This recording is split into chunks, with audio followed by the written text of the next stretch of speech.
new administration coming on board.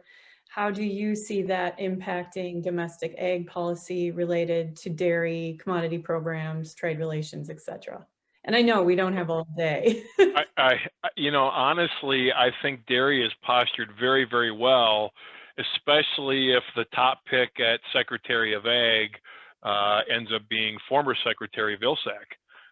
With his previous role, his current role as president of USDEC, it certainly does potentially bring a little bit more attention to the dairy sector if in fact he gets the nod and pulled into that chair. Ultimately, it postures dairy very well. I think some of the headwinds are going to be some of these things that we're still ironing out with USMCA. Dairy has already filed a suit against Canada as it relates to some mishandling of the agreement, and we'll see where that takes us. But with the newest administration coming, I think if Vilsack does get the nod, dairy will be in a very good spot relative to some of the prior administrations.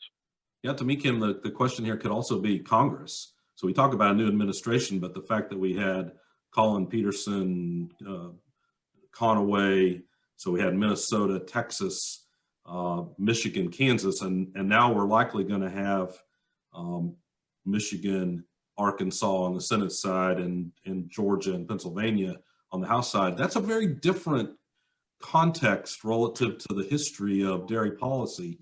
And so I go stay tuned for the next Farm Bill debate. I'm not really sure where that discussion ends up with just what was a set of players that knew dairy policy for a long period of time that is to a different set of players going forward.